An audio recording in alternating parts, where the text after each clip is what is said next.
flying for 1 year. I have been flying for 1 year. Let's give it a moment. Let us sink in for a bit. It's a scam. Our flight benefits is a scam. Hello, welcome back to the channel. Hi. Too much drama. But if you're new here, my name is Francella. I am a Seattle-based flight attendant working with a major US airline company.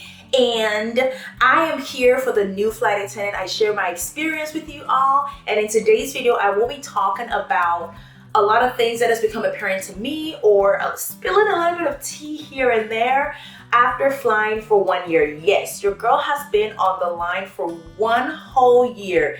Time really does fly, y'all. It doesn't even feel like it. But I have been flying for a year, and I'm here to share my experience with you all after being a flight attendant for 1 year.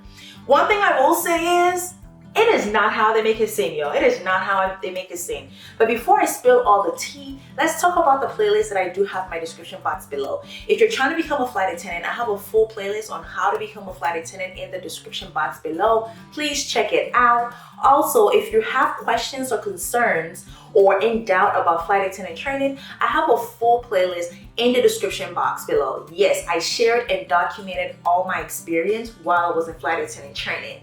And lastly, I do have a full playlist on flight attendant pay. I know it is a lot, it is confusing, it is too much to be concerned about. However, it is very necessary, and I did my best to explain it in the most basic way as possible in that full playlist. So if you do want to understand the flight attendant pay, kindly check out that playlist in the description box below. I am here to spill all the tea, y'all. Not me being dramatic. Okay, so if you're new here, I'm a dramatic person, so roll with me. Okay, so just roll with me here. But it's been 1 year. I have enjoyed it. If you don't take anything away from this video, take this away. If you're doing any job right now, or working with any company, or doing anything right now that's not making you happy, it's not making you money, it's not bringing you peace of mind, you don't have the comfort of life that you're looking for, get out.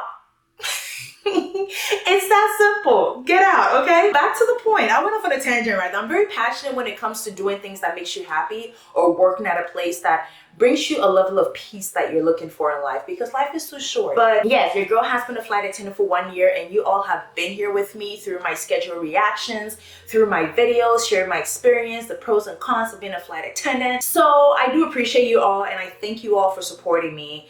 And for all those that saw value in my content that I shared over the 1 year period, I do appreciate you all, because I actually started this channel around the same time when I started my journey of becoming a flight attendant. So the anniversary is kind of like connected in a way. All right, so what are the things that has become apparent ever since I became a flight attendant? The first thing is anxiety, and I start with anxiety because your mental health is very, very important. And even right from training, not even before training, when you're going through the application process, especially when it becomes apparent that thousands and hundreds of thousands of people apply for the same position you applied for. That being said, there is a lot of anxiety associated with the process. Even when you're waiting to get your training date assigned, even when you're waiting for your background check to go through, even when you're waiting to go to training, while in training, you're stuck in this hotel room for 42 days. In my case, if you're going for 7 weeks, you know how many days that's gonna be, about 49 days, almost 50 days, right? In a hotel room with a stranger, somebody you don't even know. You know, so it is a lot. There's a lot of anxiety associated with it. When you get on the line, the anxiety, being on reserve, because for us, because of the way our schedule and everything is set up, we are line holders. However, we do get 6 days of reserve, and typically we start off being on the line, being on reserve for that 6 days or whatever. So although you're not going to be on reserve forever or throughout the entire month in this case, you still start off your 6 days being on reserve, right? Your first week, or your first week essentially being on reserve. So that comes with a lot of anxiety, because my biggest anxiety was the fact that, is my phone number still working? Because we do have a system where you're going to put your contact information on, which you should be reached out on in case you get assigned a rotation or a trip while you're on reserve. And being a new flight attendant, after your rotation, you're starting off with the reserve. I'm like, is my phone number working? Are they calling me? Have they called me and they did not reach? Like, it's just so much going on in your mind, and it gets you so anxious, especially because you're worried about how you're gonna do at your first trip, who you're gonna work with, are they gonna like you, how are you gonna be able to do stuff, is crew scheduling able to call you, is your phone number working? Like, it was just too much going on. However, after your very first trip, it does get a little bit better. But one thing I will say is for the first few months, whenever a crew scheduler would call me, like I would not get scared, but like I felt anxious every single time I got a call from them. Even when I was on reserve and I knew that they were going to call me, it's like whenever they would call me, I'm like there's this panic feeling that I get, and it's so annoying, and it adds to the stress.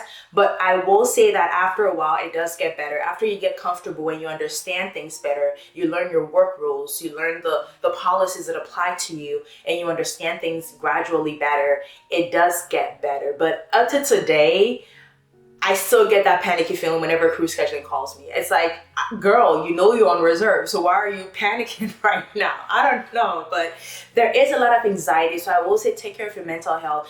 Do take time out of your month or your weeks to do things that bring you joy, because you don't want to be stuck on this job for it to become just a regular old job. This job, being a flight attendant, should be an experience for you, and it shouldn't just be like a regular job where you're just stuck in it and you're just doing it for the money. It should be a wholesome experience for you. You're gonna feel it, and I will say just take it one day at a time and know that you're doing your best. Your best you might not feel like you're doing your best, but you really are. The fact that you're showing up every day counts or matters, so let that be a motivator for you. The second thing is being on reserve, and I know I spoke about that when I was talking about the anxiety that is associated with the job and the panics and the stress that is associated with the job.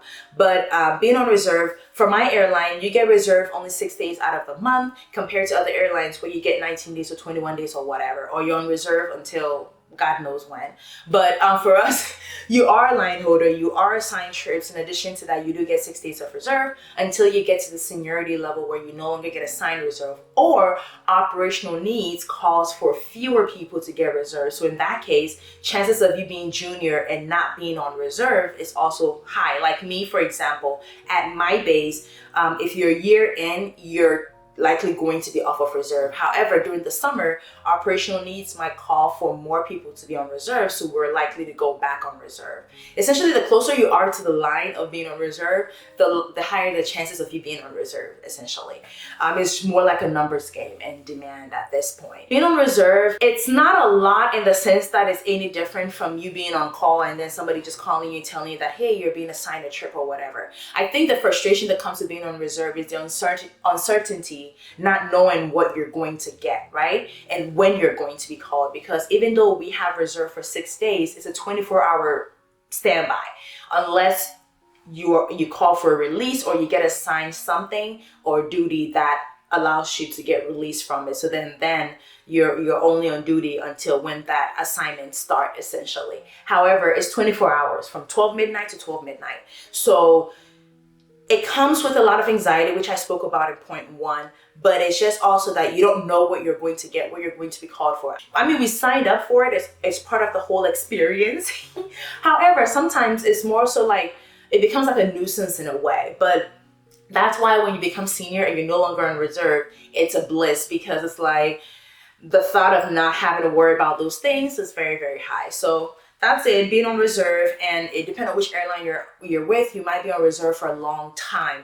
Even with my airline, depending on what base you're at, you might be on reserve for a long time. So that is kind of like a disadvantage in a way, but it is what it is. Like I said, this job is an experience, so you just roll with the punches. The third thing also is commuting. Commuting for me is hard. I never commuted, y'all. First of all, I never commuted. I was fortunate that Seattle as a base was open to me when I applied to become a flight attendant, and I was assigned it out of training. So as a new flight attendant, I did not get to commute or have to commute in any way, but there are people that do.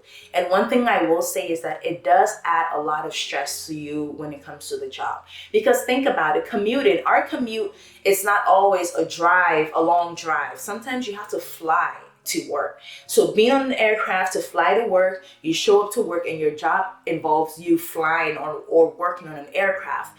Then you have to fly back home after work. That is a lot. Even if you have a crash pad, at some point you're going to be going back home, or even the crash pad, you're sharing space with multiple other people. Trust me, I might not have commuted when I became a flight attendant. However, I have been to boarding school. I'm from Ghana and I went to boarding school. So I know how it feels to share your space with other people, like 8, 10 other people. I understand, and it adds a layer of stress to the job that nobody is essentially prepared for. Commuting can be a lot. However, I think you have to master the art of knowing what you're getting out of this job and knowing what the benefit of this job is to you, and weighing to see if the stress of commuting and everything else that comes with the job and the benefits I'm getting from the job, is it worth it? And honestly, if I had to commute, I'd probably be that person that would not fly a lot. I would find something else to do and fly the bare minimum just to keep my benefits and then do something else. So it depends. You can always make it work for you, but commuting is hard. And I know there's so much content out there about how hard commuting and how stressful it is. They are not lying, y'all. Like, this is the one time I would tell you all, they are not lying. It is true. It's like another job, you know, because you have to fly in before your work, and then you have to try and fly back home. So essentially your days off, you spend majority of your days off flying in and out of work, which is a lot. The other thing also that I do want to talk about is motion sickness. Like, when you become a flight attendant, you will end up flying more in a day than you've ever flown, for some people, in a year, especially if you were not already a traveler, somebody who traveled a lot to begin with. So the chances of you feeling motion sickness is high, and don't be disturbed, because I experienced mine while I was in training, when I was doing my training flight. And don't be scared, or because for me in that moment I was like, oh my God, if I'm feeling sick and I'm feeling uncomfortable, how will I be able to do this job? Mind you, in that moment you've already quit your job and you're in training. Like, you let that job go, so this is gonna have to work or we got problems. However, I'm here to tell you it's normal, it is expected, and give yourself 30 days once you get on the line. For me, when somebody told me it would take about 30 days, about a month for me to get over it, or for it to get better, much, much better, where it's not as frequent as every flight I experience motion sickness, I was like, girl, are you sure? Because the way I'm feeling right now, I doubt it, okay? But it was true. Literally 28 days in, like, and I counted, and I was keeping, like, I was watching, okay?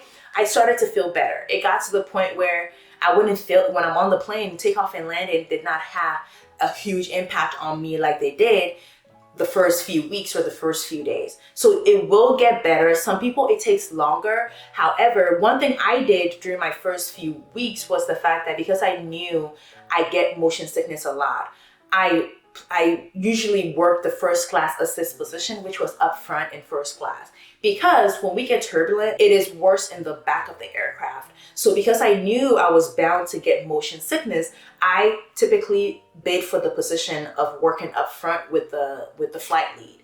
And I was rarely sitting in the back, because if there's any turbulence and we have to remain seated, it means that if you're in the back, you're gonna feel the turbulence more. Whereas if you're up front, it won't be as bad. So that helped a lot, because even though I felt uncomfortable and uneasy, I never threw up. I also got like peppermint essential oil.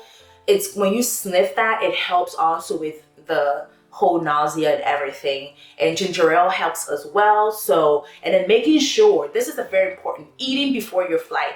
When you are flying with an empty stomach, it's likely to happen a lot more. That's one thing that I noticed. So I noticed that whenever I would have a good breakfast before I started work, I did not feel as sick as I would have if I did not eat anything. But make sure that you're eating well and you're taking care of yourself, and you should be good, you know, you should be good. It will get better. So don't be scared, or don't feel like you won't be able to do this job because you're feeling the motion sickness. But just listen to your body and see what it wants and give it what it wants, and take care of yourself. Make sure you're eating well, you're drinking well, you're taking your vitamins, you're staying hydrated. Adjusting to time zones. This is one of the biggest questions that people have asked in terms of their sleep pattern being mixed up, and then the fact that they're flying in and out of different time zones back to back.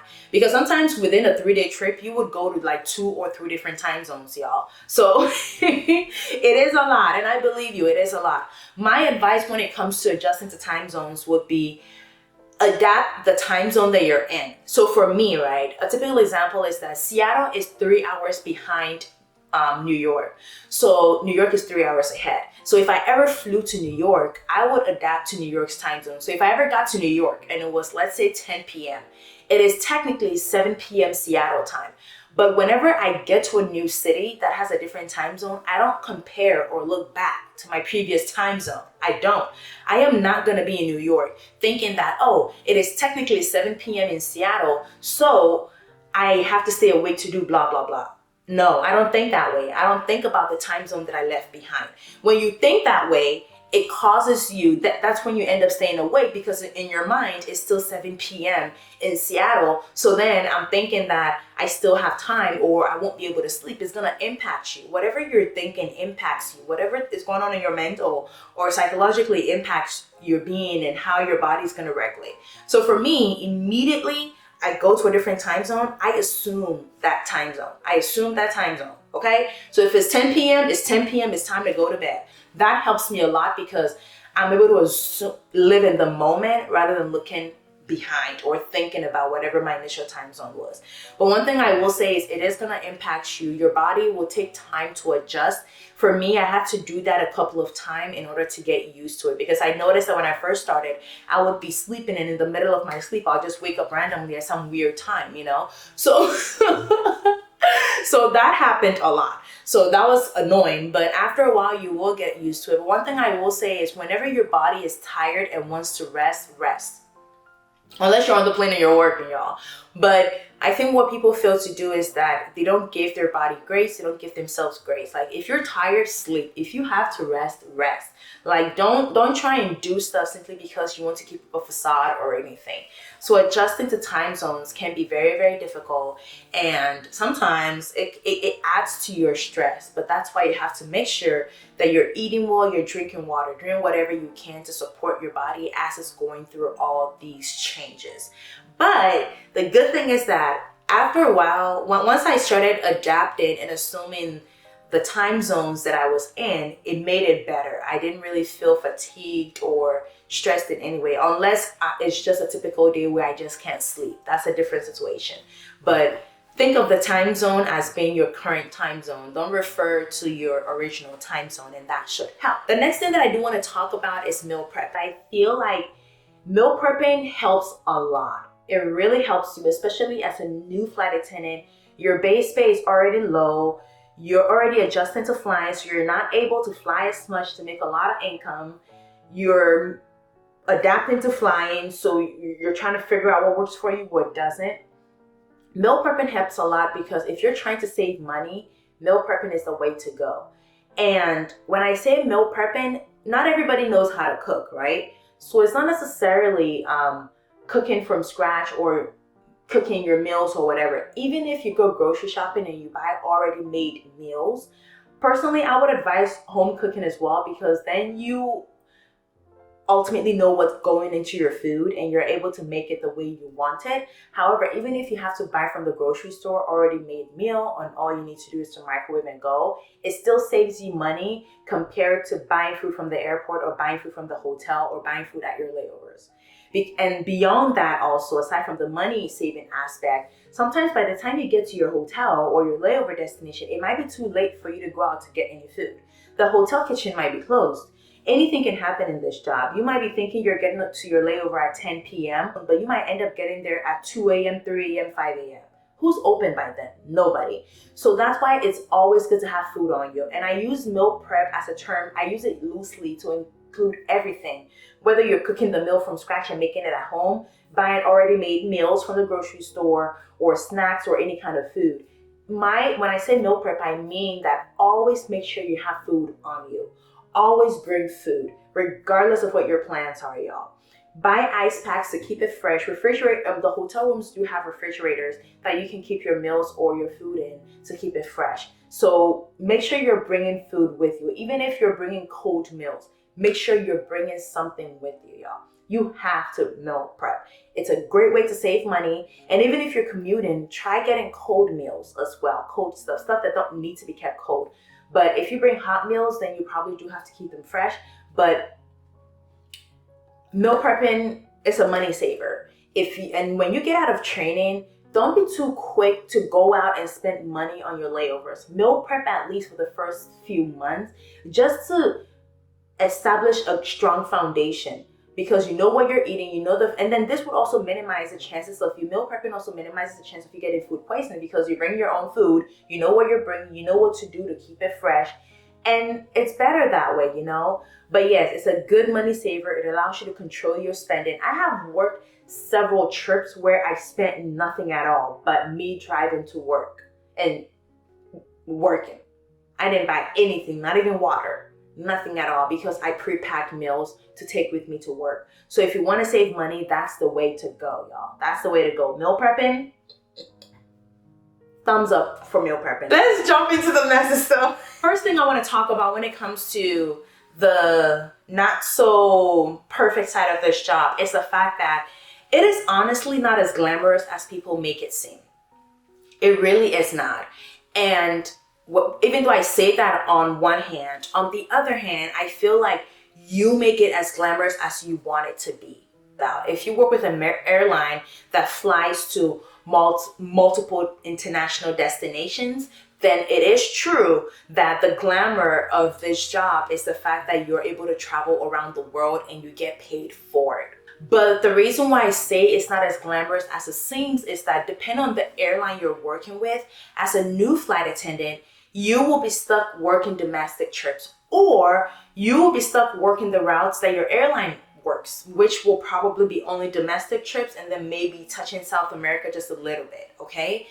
But in that case, somebody on one hand sitting somewhere might not see that as glamorous. That's why I always say, find out what is glamour to you. What will make this job glamorous to you? And make it that. Because this job being glamorous doesn't necessarily only mean you going to these international destinations. It might be you just utilizing your flight benefits and going to wherever it is that you want to go, right? But the other side of it not being glamorous is that typically there's so many things that happen on the airplane. People throw up, people do like a lot of hazards that you're exposed to that is not so glamorous as people make it seem, y'all, okay? But what I will say is that it's not as glamorous as people make it seem. I feel like it's what you make of it. And there are people that are out there that are flight attendants that are really struggling. Like they're literally going to all these international destinations, but yet they barely have any money in their pocket to spend. So they're taking all these beautiful photos and showing you the world and how happy they are. But then really, are they happy? Are they financially stable? Are they living paycheck to paycheck, you know? Because for me, if I'm going to all these international destinations and I am not financially stable, or I'm not making a good amount of money to take care of myself, or I'm struggling emotionally, that's not glamour. There is a glamorous side to it where you're traveling to all these international destinations, among other things. But beyond that, are you happy? Are you thoroughly enjoying the job? Are you really, really enjoying the job? Are you getting burnt out? How are you taking care of yourself? But in general, it really is not as glamorous as people make it seem. And this is a big issue because people come in for all that glamorous lifestyle and they get a rude awakening where they notice that it's not that way. And because they came into the industry with that intention and nothing beyond that, nothing more deeper than just the glamour that comes with it, they get disappointed. And then chances of you quitting, getting burnt out, hating the job becomes very high. So the next thing that I do want to talk about are the flight benefits, the whole travel benefits that comes with the job. It is a scam, okay? I feel like it's a scam.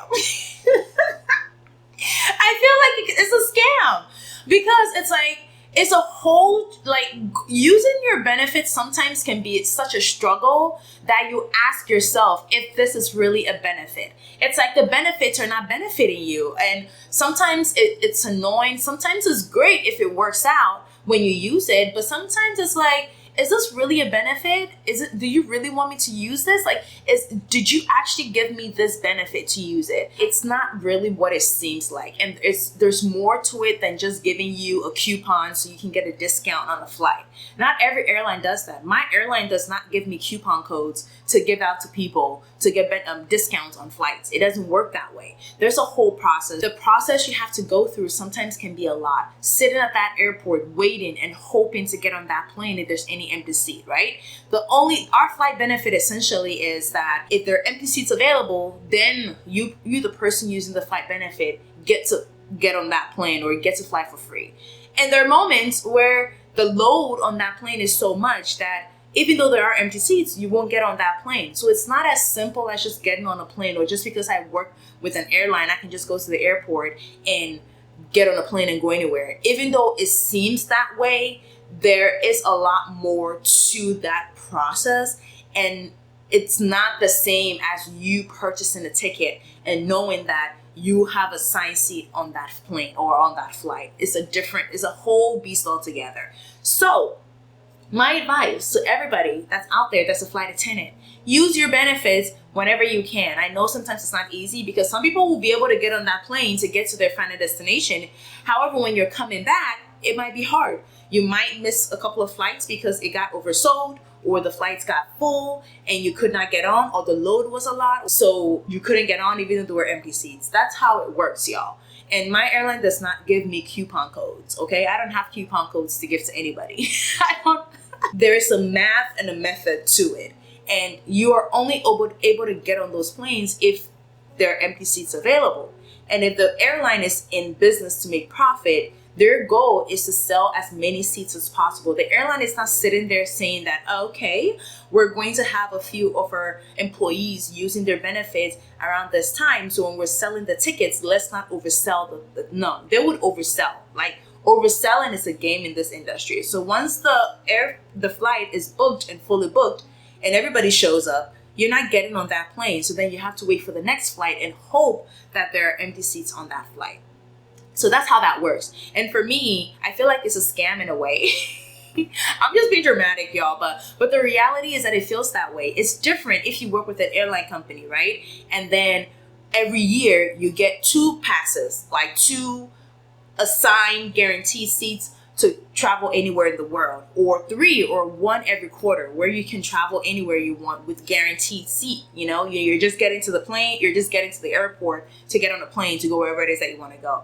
But it doesn't work that way. It's based on whatever empty seats that are on that plane. And if there are no empty seats, you're not getting on. If the plane is too heavy and there are empty seats and they can't take you, you won't get on. So that's the bottom line. So it's not as simple as people make it seem. There's a whole process to it. Even coming to work, because when you're commuting, you have to fly, and you use your benefits to commute or to fly to work.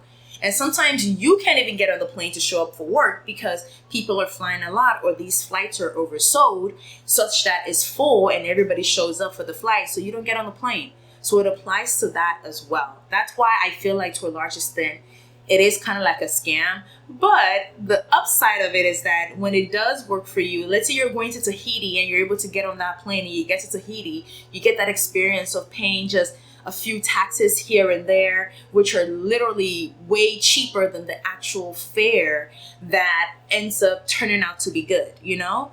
But sometimes also when you're going international, sometimes the taxes and fees you pay might cost more or close to you buying an actual fare ticket from a discounted site. So it's you just have to weigh your options and figure out what is cost effective for you. But one thing I'm here to tell you is that, at least with my airline, the flight benefits or the travel benefits that people think we have, it's not necessarily as people see it. And it's not that simple to just give someone or allow someone close to you to enjoy those benefits. Because if somebody adds you to their travel benefits, first of all, there are different categories in terms of who you can add and what you can give. But you're literally, you using that benefit puts that person's job on the line, in the sense that if you go crazy out there, I'm likely to lose my job, lose my benefits, or even my job. So it's a big deal. So that's the reason why, if you are not a flight attendant, or if you're not in the industry, but you know somebody who's in the industry and they're skeptical in giving out or giving people access to the benefit, it's because the slightest thing that goes wrong, they can lose access to their benefits or even their job. So it's very, very important. The other thing is dealing with complainers, people that complain. Every company that I've worked for, there's always been those people that hate everything that goes on in the company. They hate everything about the job, but yet they show up every single day and they continue to be at that job for the longest. And for the most part, typically the people that complain a lot are the people that have been there for the longest. So I will say you will experience that a lot, and you will work with some people that will share some experiences or share thoughts and ideas that are very discouraging, and that might potentially have you considering like quitting or whatever. And I will say that you have to own your own and figure out why you're doing this job, and believe in yourself and know that whatever benefit you're getting out of this job, it's a great benefit to you, because no job is perfect. Whether you're working for yourself, you're working for somebody else, it's not perfect. However, are you going to sit there and dwell on the negative, or are you going to focus on the positive and ride on that? It can get a bit toxic in a way, in terms of the things people are always complaining and nagging about. Yes, you can share feedback. You can share your thoughts on issues. You can share your experience, on situations. However, sometimes I think it goes overboard. I think that's the way to put it, because we all complain, we all nag, we all have feelings, and we share those experiences and thoughts or whatever. But sometimes I feel like it goes overboard, and I feel like sometimes people dwell so much on the negative.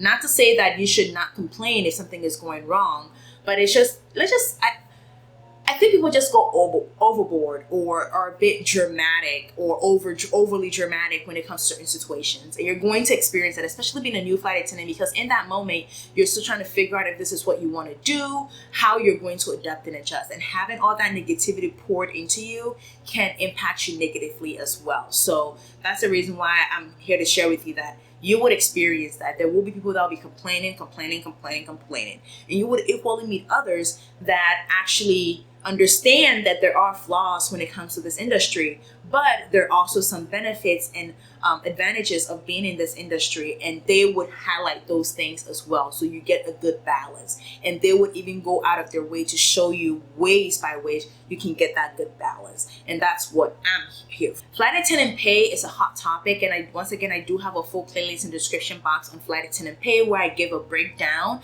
But it is a hot topic because, to a large extent, with the way the job is, you're like, think about it this way: a 3-day trip where I'm gone in the morning on my first day, and I return late at night on my third day. Full 3 days that I'm on duty as a whole, I'm only getting paid, let's say 19 hours, 15 hours, or 16 hours, right? Fine, I'm getting paid while I'm away from my base, which is the per diem you get while you're on your layover, or when you clock in to when you clock out. However, that per diem is very minimal. If your hourly pay is $33.81, or my first year pay now is now $35.85, my layover pay is not $35.85. It's like $2 and some change, So even though it adds up, because there are more hours and it adds up, it's still a chunk of your time being taken away, and you're being paid very minimal. So when I say our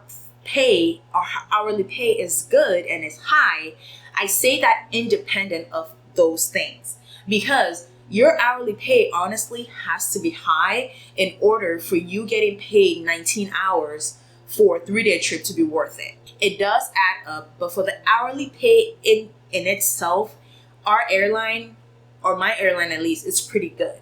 The other thing that I do want to talk about is inconsistent schedule and the trips that you are potentially likely to work, especially being a first-year flight attendant. Once again, this ties into the fact that it's not as glamorous as it seems. Because with my airline, we work both international and domestic, right? And when you're a junior, you're likely to work more domestic trips. International goes to the most senior people, all right?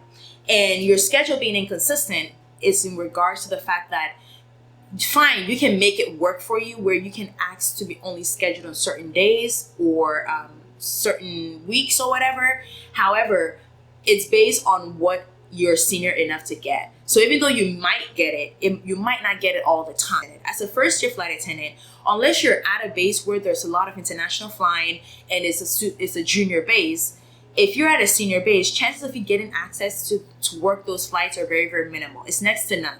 Because I know flight attendants that started with me that have not worked any international trip ever since they started. They've only done domestic trip. Not to say that there's anything wrong with domestic trips, because sometimes, honestly, you make more money working a domestic trip than an international trip, depending on where you're going. So it depends. If you're trying to make money, then it doesn't really necessarily matter, because you can make it work for you. Talking about the quality of trips that you might get, being a junior person, you might not get the best trips, y'all, because you're junior, and the best trips goes to senior people.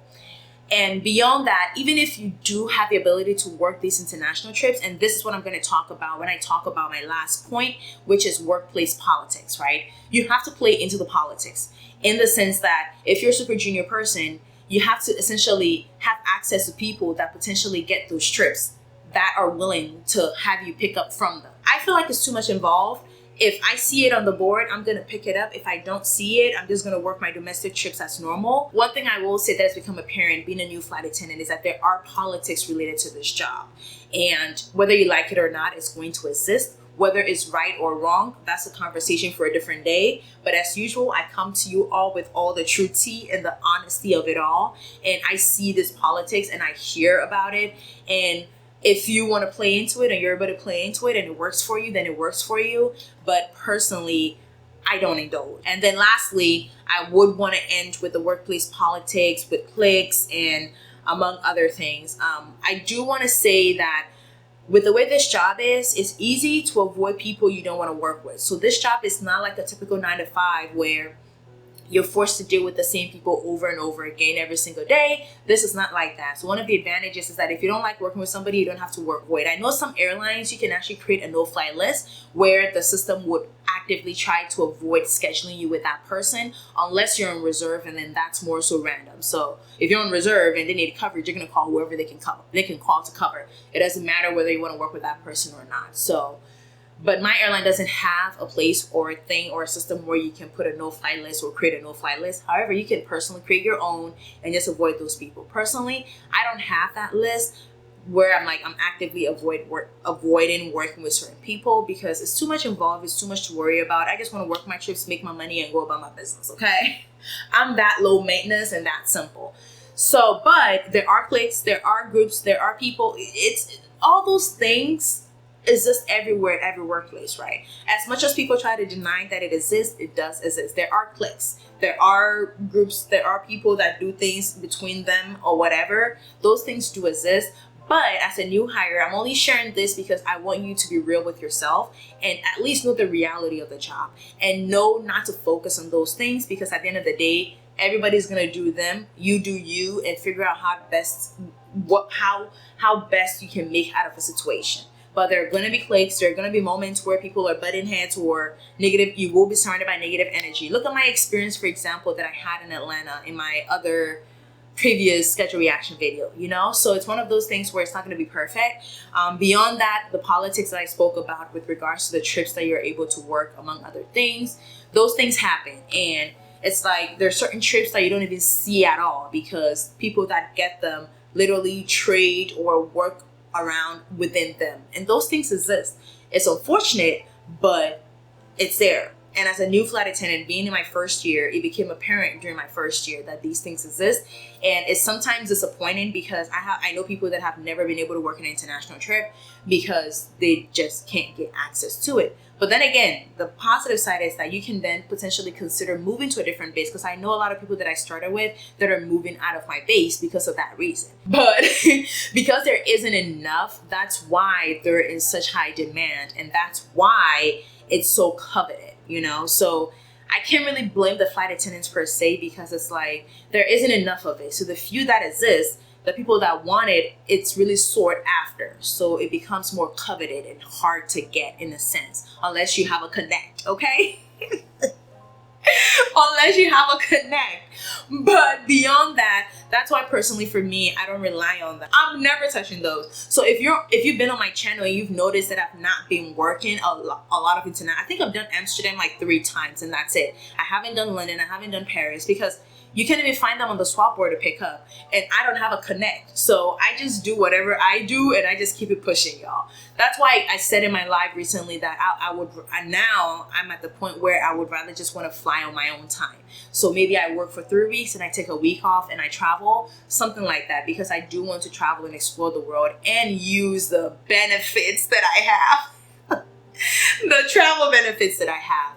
But as a new flight attendant, if you find yourself at a base that feels this way, like the way my base is or seems like, don't be discouraged. Make it work for you. But there are going to be workplace politics. There are going to be cliques. There are going to be moments where you're working trips and then it feels like you're an outsider. You don't feel like you're welcome in a way, because I know there are flight attendants that have shared such experiences with me where they've had such negative experiences where they've worked with other groups, and it feels like you're not wanted in the space, yet we're all supposed to be a group. So those moments are going to happen, but just know that at the end of the day, we're all here to work. None of us own this company. At a heartbeat, any of us can be replaced. So find out what benefits you like, what the positive is for you, and dwell on that and live the negativity behind you. These are some of the things that have become apparent to me ever since I started flying, and I decided to share that experience with you all because it's not easy out here in these streets, y'all. But I say all this to say that I do thoroughly enjoy this job.